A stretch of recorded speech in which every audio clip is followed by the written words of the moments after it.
The following programming is sponsored by Marc J. Bernstein. The views expressed do not necessarily reflect the views of this station, its management, or Beasley Media Group. Entrepreneur, author, and financial consultant Marc Bernstein helps high-performing entrepreneurial business owners create a vision for the future and follow through on their goals and intentions. Ange Honorato is a business growth strategist who blends psychology and business together to create conscious leaders and business owners who impact the world. Founders Forum is a radio show podcast sharing the real stories behind entrepreneurship as founders discover more about themselves while providing valuable lessons and some fun and entertainment for you. Now, here's Marc and Ange. Good morning, America. How are you? Good morning, Atlanta, Georgia, where we have our guest today. Good morning, Ange Honorato in beautiful downtown Bala Cynwyd, Pennsylvania. And, always sunny in Bala. Always sunny in Bala Cynwyd. How about that? Or at least on Wednesdays. Or at least some Wednesdays. Or at least occasional Wednesdays. Early summer. Here we are this morning. So good to see you all. This is our second show we're recording of the day. And our theme today, which we're going to continue, is changes because things are changing around us so much quicker. So there it is. There's our cue. Face the strange changes. There we go. Thank you, David Bowie. And I got that cue. I've got to give credit again to my friend Ray Lowe of the Luckiest Guy in the World brand and his former podcast called Changing the Rules. His current one is called Breaking the Rules. You can hear it on most podcast streaming services, as you can hear Founders Forum. And anyway, so we're going to talk about changes. And I know for me, I just feel like every day I wake up and it seems like there's more changes in the air, whether it's technology, whether it's politics, whether it's, world socialization issues, whatever it is, the changes are happening more rapidly than ever. And the last show we talked about the effects of AI. And I just want to get impressions from Ange and from Freda, who's our guest today, who I'll introduce in a minute.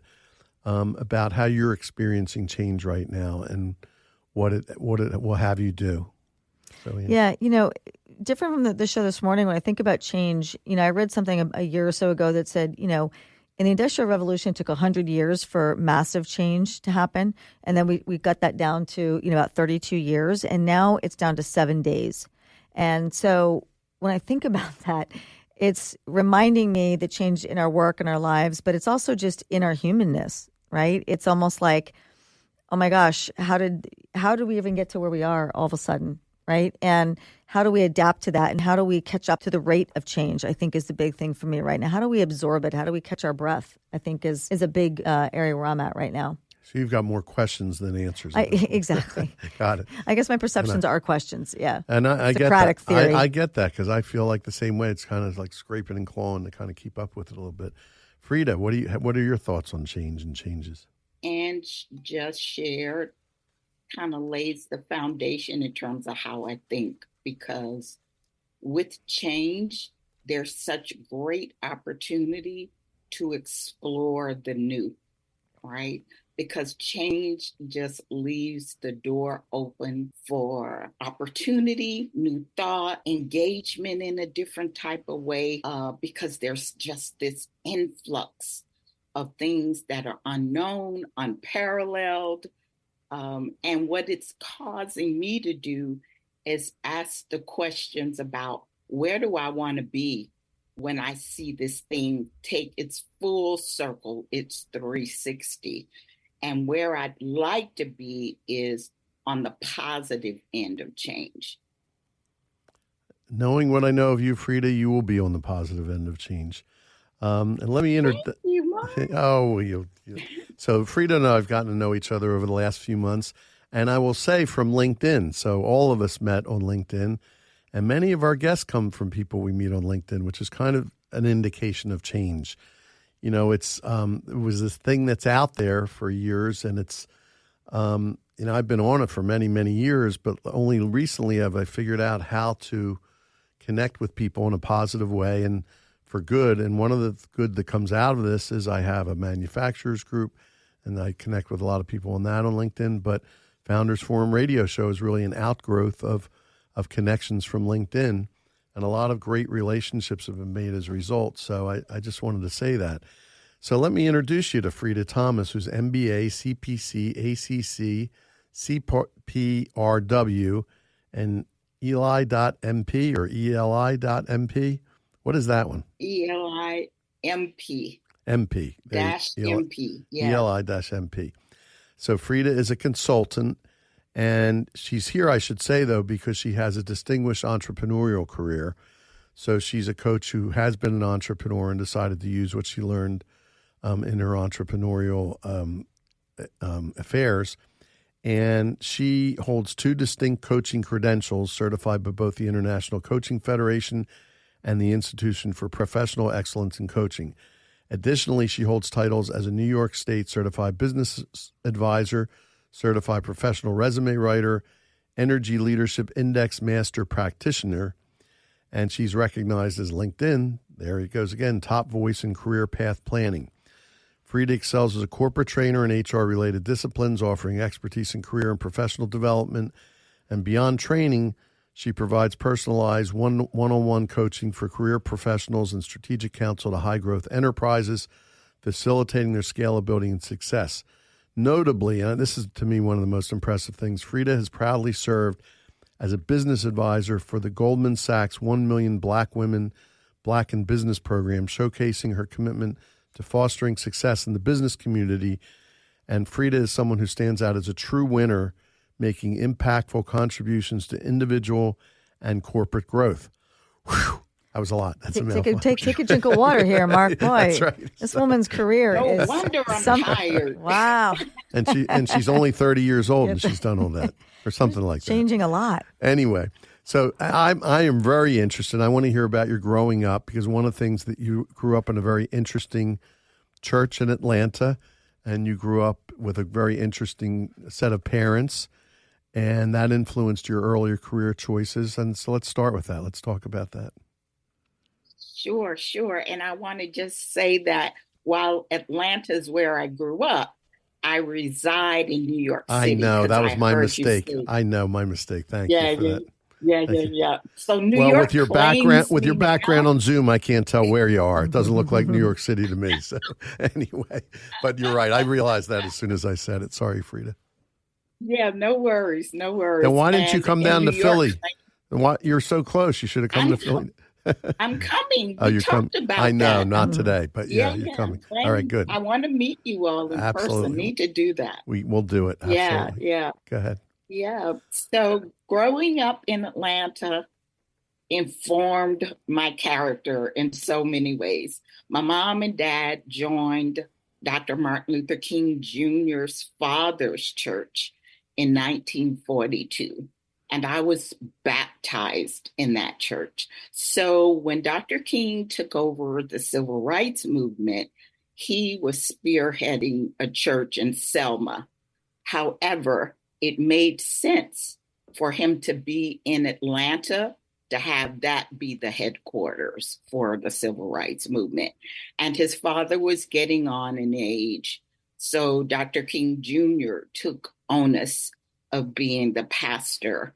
And I had the privilege of sitting there in those pews Sunday after Sunday, listening to this orator speech, pontificate, teach, educate, and impact my life in ways that I can't even measure.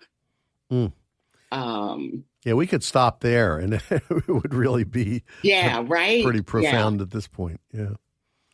So okay. So then there was your dad and his influence on you as an entrepreneur, right?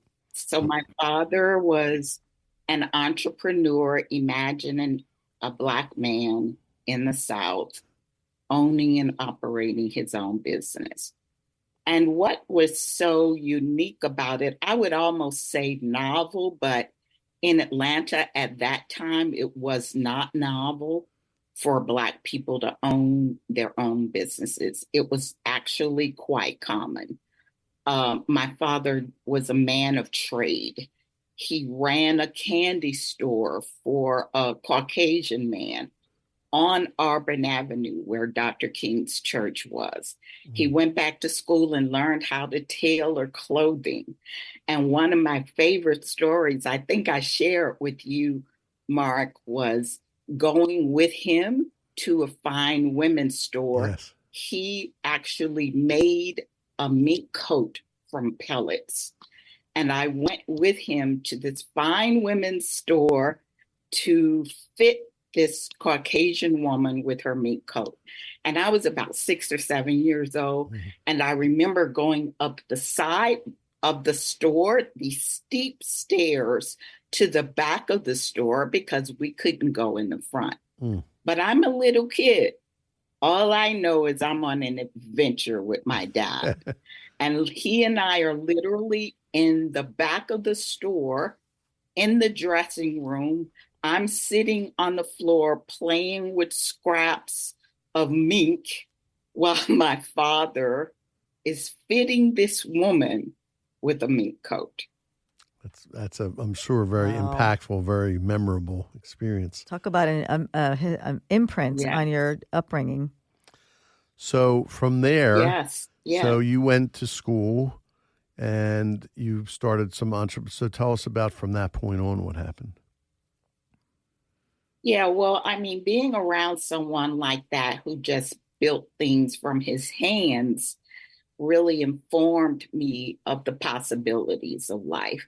And another favorite story is that because he had that kind of life that was very fluid and non-traditional, he picked me up from grade school where my mom had a 9 to 5.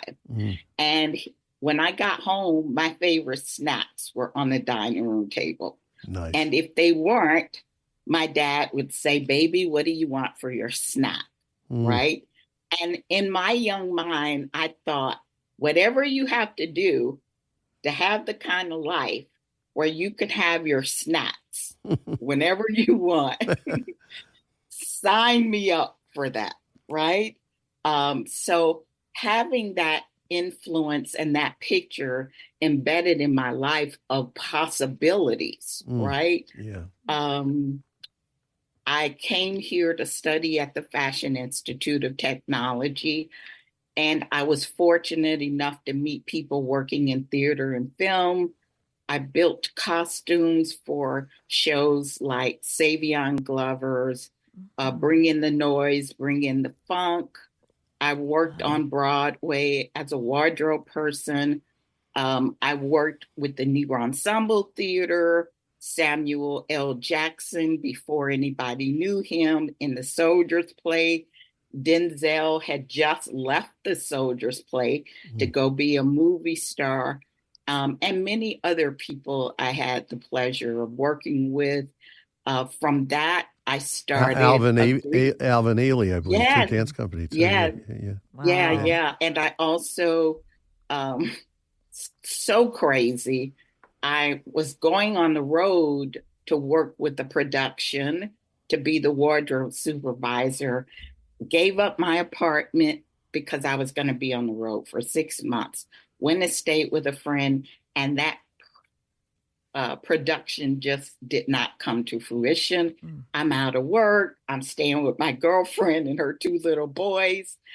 And this is the advent of having an answering service. Someone left a voicemail saying, XYZ person recommended you. I have an opening for wardrobe stylist for the Alvin Ailey rep company.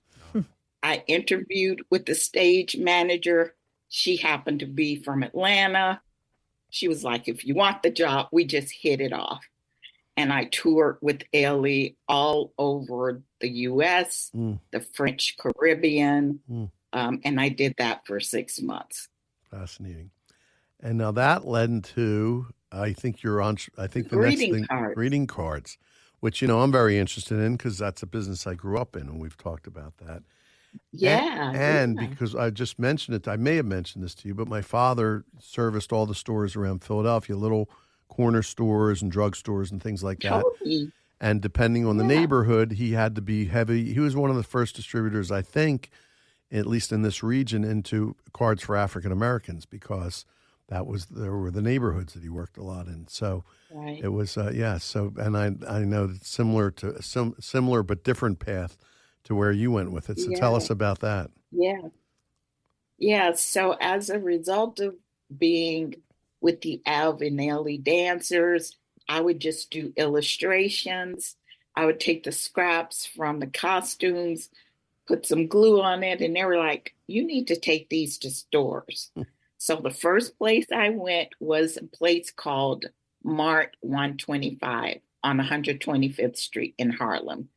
And I knew nothing about starting a business. I just took them up there and showed them to people, and they were like, how much are they?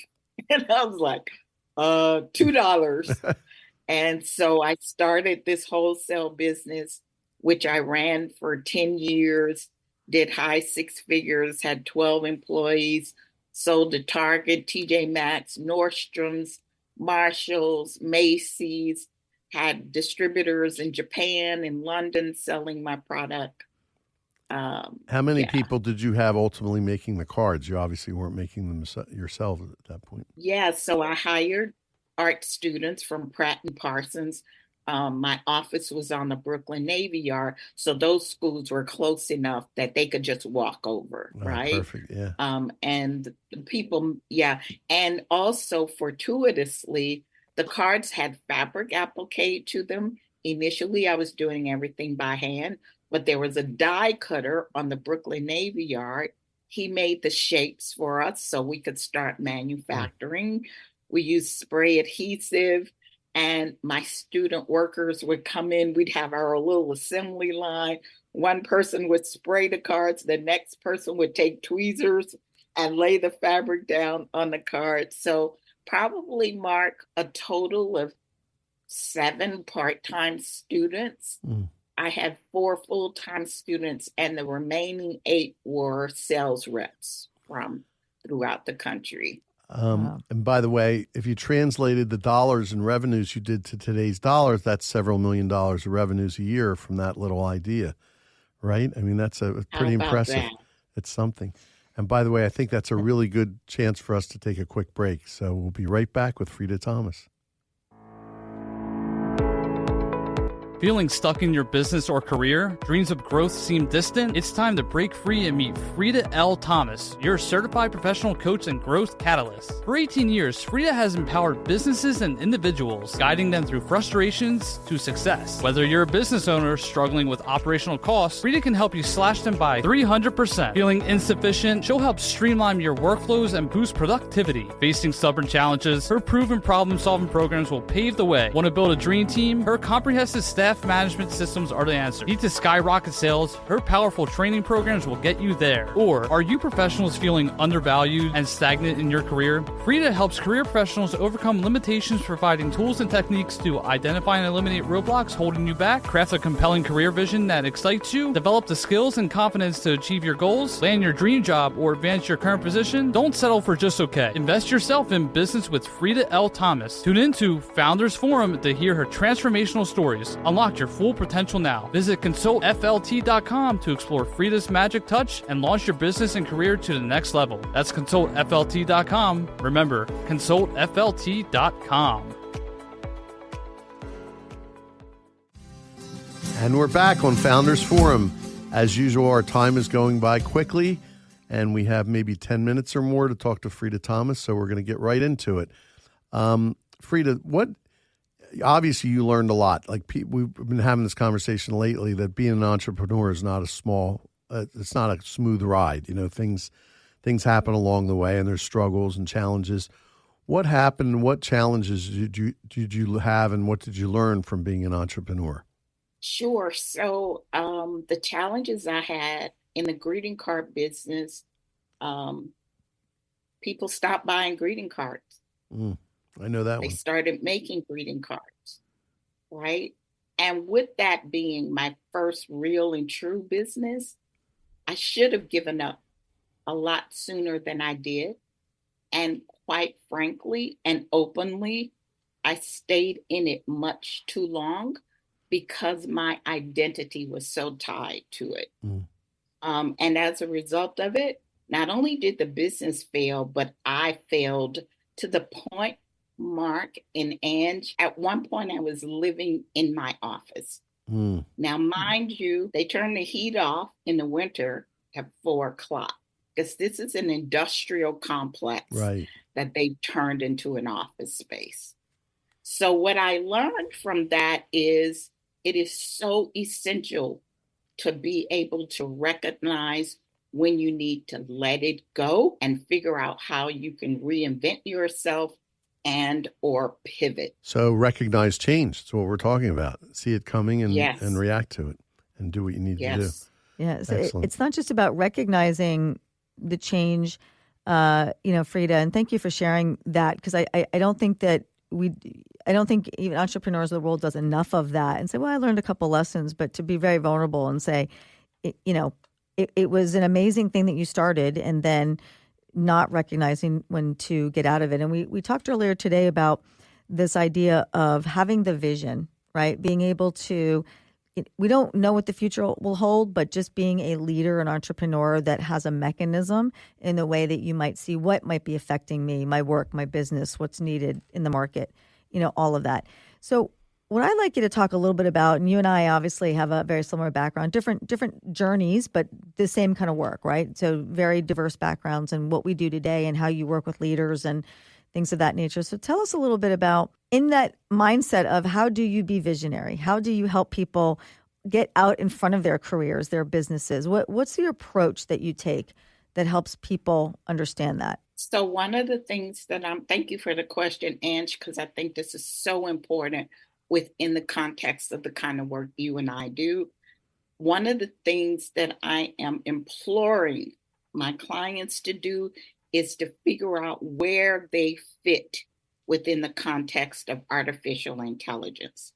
Make yourself know where your industry is going. Start thinking ahead, not just in this moment, but anticipate where this technology can take you and figure out what will be your niche. Mm-hmm. What is your unique differentiator? Where can you have a competitive edge as an employee? Where can you resolve the critical searing needs of the organizations, the type of organizations that need someone who has your skills and expertise? Yeah, I think that's really important, because I think it's not just about adding just more technical or functional skills, right? I think it's about how do you learn to be impactful, how to think, how to be strategic, how to get people on board with that way of thinking. Let AI do certain functions for you while you can make your impact in a very different way. So I think that's really important. And, I know we're kind of nearing the end of the show already, but when you are speaking with your clients and they come and tell stories from their companies and their business, their experience, what are you hearing today that might be different than, say, even 5 years ago? Back to the changes. What changes are you hearing when you're talking to people around what are they experiencing inside their workplaces right now? Burnout is huge, right? Because companies are not replacing the staff that left during that great migration during COVID, right? So people are doing the job of 6 people. They're working around the clock. They're not getting any more money. And they're experiencing burnout in a way that's impacting their emotional well-being. Yeah, 100%. I think that there's a whole bunch of other shows tapped into that part, right? The effect of this. So Freda, as you think about your business and the impact that you are making, bringing in all of what made you, your origin story, tell us about your three-year vision. Where is your business? Where do you see the impact that you're making in the world in 3 years from now? So I'm really leaning into what my clients are telling me their critical needs are. And I am now in the process of building out learning management systems so that after the coaching, they can buy into subscription services. What I'd like to see is that those subscription services turn to intellectual properties that I can sell to other organizations. I want to position myself to be that sought after person to solve the internal problems that organizations are experiencing, not understanding how to relate to this new workforce, because this new workforce is having demands that are quite different from the traditional workforce. And I also want to be able to allow the one-on-one coaching to be dynamic in a way that it influences people to be their own thought leaders, to chart their own paths, rather than allowing the corporations to dictate who they are and how they are going to show up in the marketplace. Yeah, I think that's really important because that's a whole other topic we don't have time to dive into today. But I think it's not just the employees, but how do the companies themselves? How are they thinking and orienting? So I think there's a lot of potential over the next 3, 5, 10 years for sure. Mark, you had a couple closing round questions. Yeah, time is going fast, so we got to do this quickly. But Freda, I know you're a reader. What are you reading currently? I'm reading Dory Clark's, and it's a bunch of X's and O's, and of course the title isn't coming to me right now, but I'm a big fan of hers. The Long Game is the name of the book. Dory Clark, heard The of Long that? Game. Yeah. Mm-hmm. And what are your favorite books of all time? Why Should White Guys Have All the Fun by Reginald E. Lewis.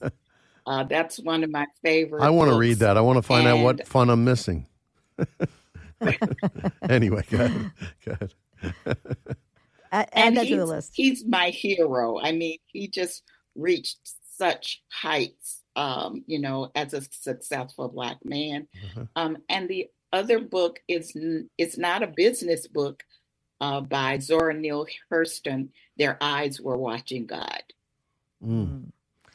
I've heard the name, and it sounds like a profound book, but I don't know it. So. Well, I almost take those kind of books and think they are business books, right? Because that informs the individuals that make up the companies that you work with, right? I think that's the way that I see it. So if they can tap into that inner wellness is just as important as the X's and O's. Well, it's all connected. Yeah. I'm actually listening on Audible to the meditations of Marcus Aurelius. That I saw something, and that was referred by, you don't believe this, but Jerry Seinfeld, who's gotten some profound perspectives on life from reading those. So I started listening Ryan to them. Halliday, too. There's a ton of great stuff in there. Anyway, that's it for today's Founders Forum. Freda, it was great to have you here today. We really appreciate you being here. And I knew it was going to be a lot of fun. Me. And we'll see you soon in Philly.